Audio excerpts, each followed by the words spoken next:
Hi friends, இன்னைக்கு நம்ம மலை பிரசங்கத்தோட இறுதி பாகத்தை குறித்து பார்க்க போறோம். இதோட பைபிள் ரெஃபரன்ஸ் மத்தேயு 7ஆம் அதிகாரத்துல இருக்கு.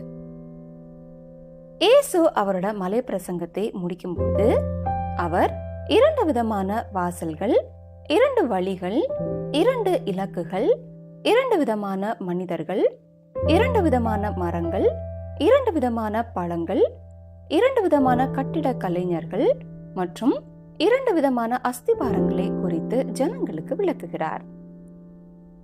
இயேசு இங்க எல்லாவற்றையும் 2 பிரிவுகளாக பிரிக்கிறார். அதுல ஒரு பிரிவுல இயேசு நித்திய ஜீவனை குறித்து சொல்றார், இன்னொரு பிரிவுல இயேசு நித்திய ஆக்கினையை குறித்து சொல்கிறார். முதலாவதா இயேசு 2 வாசல்களை குறித்து குறிப்பிடுகிறார். முதலாவது வாசல் ரொம்ப இடுக்கமா இருக்கு. அந்த வாசல் நித்திய ஜீவனை நோக்கி போகுது. ஆனா அதை கண்டுபிடிக்கிறவர்கள் கொஞ்சம் பேர் மட்டும்தான். இரண்டாவது வாசல் விரிவாகவும் வழி விசாலமுமா இருக்கு. இந்த வாசல் நித்திய அழிவுக்கு நேரா போகுது. இது ரொம்ப விசாலமா இருக்கிறதால நிறைய பேர் இந்த வாசலை தெரிந்து கொண்டு நித்திய அழிவுக்கு நேரா பிரயாணம் பண்றாங்க. ஃப்ரெண்ட்ஸ், இந்த உலகத்துல இருக்கிற எல்லா மனிதர்களும் இந்த 2 வாசல்களில் ஏதாவது ஒன்றை நோக்கிதான் பிரயாணம் பண்றாங்க. முதலாவது நம்ம பார்த்த இடுக்கமான வாசல் ஆண்டவராகிய இயேசு கிறிஸ்துவை குறிக்குது. யோவான் 10வது அதிகாரம் 9வது வசனத்துல இயேசு, நானே வாசல், என் வழியாய் ஒருவன் உட்பிரவேசித்தால் அவன் ரட்சிக்கப்படுவான், அவன் உள்ளும் புறம்பும் சென்று மேய்ச்சலை கண்டடைவான்னு சொல்றார். ஃப்ரெண்ட்ஸ், நித்திய ஜீவனுக்கு போகிற ஒரே வழியும் ஒரே வாசலும் ஆண்டவராகிய இயேசு கிறிஸ்து மட்டும்தான். விசுவாசத்தின் மூலமா ஆண்டவராகிய இயேசு கிறிஸ்துவை இரட்சகராக ஏற்றுக்கொண்டு மறுபடியும் பிறந்த மனிதர்களே இந்த இடுக்கமான வாசல் வழியா பிரவேசிக்கிறவங்க. அவங்களால மட்டும்தான் நித்திய ஜீவனை பெற்றுக்கொள்ள முடியும்னு இயேசு சொல்றார். இரண்டாவது நம்ம பார்த்த வழி விசாலமான வாசல் இந்த உலகத்துல இருக்கிற மற்ற எல்லா வழிகளையும் குறிக்குது. ஃப்ரெண்ட்ஸ், இந்த உலகத்துல நிறைய மதங்களும் நிறைய விதமான நம்பிக்கைகளும் கூட இருக்கு. அதெல்லாம் வெறும் மனிதர்களால உண்டாக்கப்பட்டவைகள். நிறைய பேர் என்ன நினைக்கிறாங்கன்னா, எல்லா மதங்களும் இறைவனை அடைய நம்ம பயன்படுத்துகிற ஒரு வழிதான். நம்ம எந்த வழியில வேணும்னாலும் பிரயாணம் பண்ணி ஒரு சில நல்ல காரியங்களை செய்தால் நம்ம இறைவனை அடையலாம்னு நினைக்கிறாங்க. ஃப்ரெண்ட்ஸ், வேதாகமத்தின் அடிப்படையில் அது ரொம்ப ரொம்ப ரொம்ப தவறானது. யோவான் 14வது அதிகாரம் 6வது வசனத்துல இயேசு, நானே வழியும் சத்தியமும் ஜீவனுமா இருக்கிறேன், என்னாலே அல்லாமல் ஒருவனும் பிதாவினிடத்தில் வரான்னு தெளிவாக சொல்றார். ஃப்ரெண்ட்ஸ், நம்ம எந்த நம்பிக்கையை உடையவர்களா இருந்தாலும் சரி, தேவனுக்கு முன்பாக நம்ம எல்லாருமே பாவிகள் தான். வேதம் தெளிவா சொல்லுது, பாவத்தின் சம்பளம் மரணம், அதாவது நித்திய மரணம். நம்ம எல்லாருமே நித்திய மரணத்தை சந்திக்க வேண்டியவங்க தான். ஆனா தேவனுடைய கிருபையினால நம்மளோட பாவ அடிமைத்தனத்திலிருந்து மீட்டெடுக்கவே தேவன் அவரோட ஒரே பேரான குமாரனாகிய ஆண்டவராகிய இயேசு கிறிஸ்துவை இந்த உலகத்துக்கு அனுப்பினார். நம்மளோட பாவங்களை சிலுவையில சுமந்தவர் ஆண்டவராகிய இயேசு கிறிஸ்து மட்டும்தான். சிலுவையிலே இயேசு அவரோட நீதியின் மூலமா நமக்கு வர வேண்டிய நித்திய ஆக்கினையை மாற்றி நமக்கு நித்திய ரட்சிப்பை தந்தருளினார். இன்னைக்கு இயேசுவை விசுவாசிக்கிற ஒவ்வொருத்தரும் இயேசுவோட நீதியின் மூலமா பிதாவுக்கு முன்பாக நம்ம நீதிமான்கள் ஆக்கப்படுறோம். நம்ம யாரா இருந்தாலும் சரி, நமக்கு இருக்கிறது 2 வழிகள் தான். ஒன்று, நம்மளோட பாவத்தை உணர்ந்து நம்மை மீட்டெடுக்க இயேசுவாலே மட்டும் முடியும் என்கிறத ஒப்புக்கொண்டு இயேசுவை நம்மளோட இரட்சகரா ஏற்றுக்கொள்கிறது. இயேசு என்கிற வாசல் வழியா பிரவேசிக்கிறவங்களுக்கு அவர் நித்திய ஜீவனை கொடுக்கிறார். இரண்டாவது, இயேசு நமக்கு கொடுத்த இலவசமான மீட்பை நிராகரித்து இயேசு எனக்கு வேண்டாம்னு சொல்லி நித்திய ஆக்கினையிலே சென்றடைவது. அடுத்ததா இயேசு 2 வகையான ஊழியர்களை குறித்து ஜனங்களுக்கு விளக்குகிறார். ஃப்ரெண்ட்ஸ், இன்னைக்குள்ள சபைகள்லயும் நம்ம நல்ல ஊழியர்களையும் பார்க்க முடியும், நிறைய கள்ள ஊழியர்களையும் கூட பார்க்க முடியும். சபையை ஏமாற்றி கொண்டிருக்கிற கள்ள தீர்க்கதரிசிகளுக்கு இயேசு எச்சரிக்கையா இருங்கள்னு சொல்றார். ஏன்னா அவங்க ஆட்டு தோலை போர்த்தி கொண்டு சபைக்குள்ள வர்றவங்க, அவங்களோட உள்ளத்திலேயோ அவங்க பட்சிக்கிற ஓநாய்கள். அவங்க சபைக்குள்ளாடி அவங்களோட கள்ள உபதேசங்களினாலையும் கள்ள அற்புதங்களினாலையும் நிறைய ஜனங்களை ஏமாற்றி கொண்டிருக்கிறாங்க. ஒரு ஊழியக்காரர் நல்ல ஊழியக்காரரா இல்ல கள்ள ஊழியக்காரரா என்கிறத அவங்களோட கனிகள் மூலமா அவங்கள அடையாளம் கட்டுக்கொள்ளலாம்னு இயேசு சொல்றார். முட்புதர்ல திராட்சை பழமும் முட்செடிகளில் அத்தி பழமும் காய்ப்பதில்லை. அதே மாதிரி நல்ல மரமெல்லாம் நல்ல கனிகளை கொடுக்கும், கெட்ட மரமோ கெட்ட கனிகளை கொடுக்கும். நல்ல மரம் கெட்ட கனிகளை கொடுக்காது, கெட்ட மரம் நல்ல கனிகளை கொடுக்காது. நல்ல கனி கூடாத மரம் எல்லாம் வெட்டுண்டு அக்கினியிலே போடப்படும். அதனால அவங்களோட கனிகள் மூலமா அவங்கள அறிந்து கொள்ளுங்கள்னு இயேசு சொல்றார். ஃப்ரெண்ட்ஸ், இன்னைக்கு நிறைய பேருக்கு ரட்சிப்பை குறித்த ஒரு சரியான புரிதல் இல்லாம இருக்கு.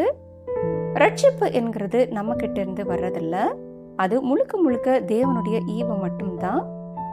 நம்ம எப்போ இயேசுவை நம்மளோட சொந்த ரட்சகரா உண்மையா ஏற்றுக்கொள்கிறோமோ நமக்கு உண்மையான மனம் திரும்புதல் உண்டாகிறது. நம்ம மறுபடியும் பிறக்கிறதுக்கு முன்னாடி நம்மளோட வாழ்க்கை முறை ரொம்ப மோசமாகவும் உலக பிரகாரமாகவும் இருந்திருக்கும்.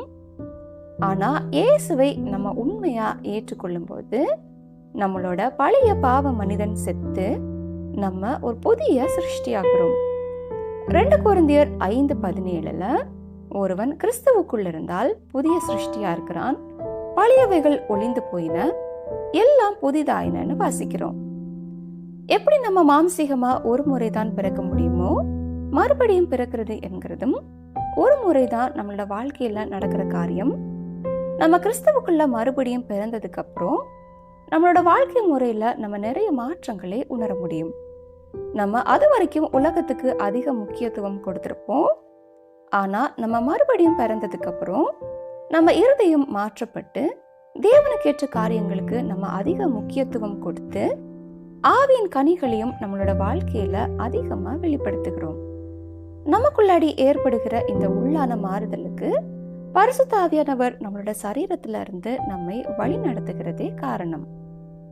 ஒருத்தர் ஒரு கிறிஸ்தவ குடும்பத்துல பிறக்கிறதுனாலையும் அவர் ஆலயத்துக்கு ஒழுங்கா போகிறதுனாலையும் அவர் ரட்சிக்கப்பட்டார்னு அர்த்தம் கிடையாது. எப்போ ஒருத்தர் அவருடைய பாவ நிலையை உணர்ந்து இயேசுவை இரட்சகரா ஏற்றுக்கொண்டு உண்மையான மனம் திரும்புதல் அவர்கிட்ட உண்டாகிறதோ அப்பதான் அவர் ரட்சிக்கப்படுகிறார். நிறைய பேர் என்ன நினைக்கிறாங்கன்னா, இயேசுவை விசுவாசிக்கும் போது நம்ம ரட்சிக்கப்படுகிறோம். ஆனா அந்த ரட்சிப்புல நம்மளோட வாழ்க்கையின் கடைசி மூச்சு வரைக்கும் நிலை நின்னா மட்டும்தான் அந்த ரட்சிப்பு முழுமையாகும். ஒருவேளை பாதையிலேயே அந்த மனிதன் அவரோட ரட்சிப்பை மறுதலித்து இயேசுவை விட்டு விலகி போனார்னா அவர் அந்த ரட்சிப்பை இழந்து விட்டார்னு நினைக்கிறாங்க. ரோமர் 8:30 தேவன் எவர்களை முன்குறித்தாரோ அவர்களை அழைத்தும் இருக்கிறார், எவர்களை அழைத்தாரோ அவர்களை நீதிமான்கள் ஆக்கியும் இருக்கிறார், எவர்களை நீதிமான்கள் ஆக்கினாரோ அவர்களை மகிமைப்படுத்தியும் இருக்கிறார்னு வாசிக்கிறோம். ஃப்ரெண்ட்ஸ், நம்ம எப்போ ரட்சிக்கப்படுகிறோமோ அப்பவே தேவனுக்கு முன்பாக நம்ம நீதிமான்கள் ஆக்கப்படுகிறோம். தேவன் நீதிமான்கள் ஆக்கின எல்லாரையும் அவரோட வருகையிலே மகிமைப்படுத்தவும் போகிறார் என்கிற தெளிவான வாக்குறுதியையும் நமக்கு கொடுக்கிறார். அதோட யோவான் 6:39 இயேசு சொல்லும் போது, பிதாவானவர் எனக்கு தந்தவைகளில் ஒன்றையும் நான் இழந்து போகாமல் கடைசி நாளில் அவைகளை எழுப்புவதே என்னை அனுப்பின பிதாவின் சித்தமா இருக்கிறதுன்னு வாசிக்கிறோம்.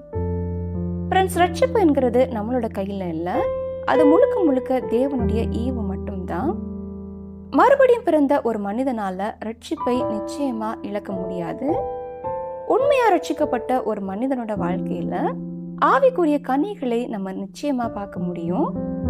நம்ம உண்மையா ரட்சிக்கப்பட்டிருக்கிறோம் என்கிறதுக்கு அடையாளமே நம்ம கொடுக்கிற கனிகள் தான். இயேசு இங்க சொல்லும் போது நல்ல மரம் கெட்ட கனிகளை கொடுக்காது, அதே மாதிரி கெட்ட மரம் நல்ல கனிகளை கொடுக்காது. அவங்களோட கனிகள் மூலமா அவங்கள அறிந்து கொள்ளுங்கள்னு இயேசு சொல்றார்.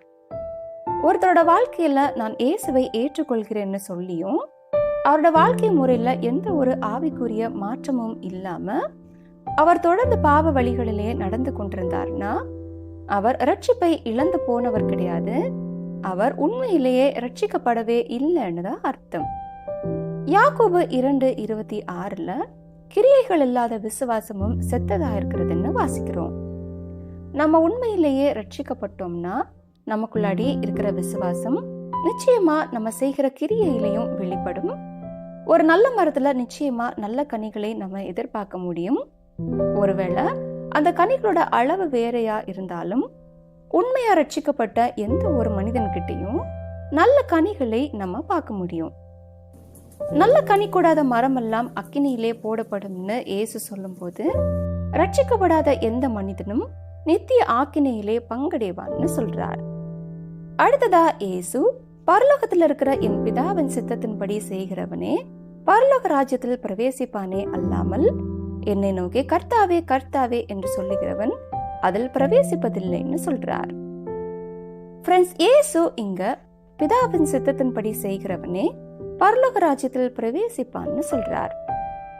குமாரனை கண்டு அவரிடத்தில் விசுவாசமா இருக்கிறவன் எவனோ அவன் நித்திய ஜீவனை அடைவதும் நான் அவனை கடைசி நாளில் எழுப்புவதும் என்னை அனுப்பினவருடைய சித்தமாய் இருக்கிறது அப்படின்னு பிதாவின் சித்தத்தை குறித்து யோவான் 6:40 இயேசுவே சொல்றார்.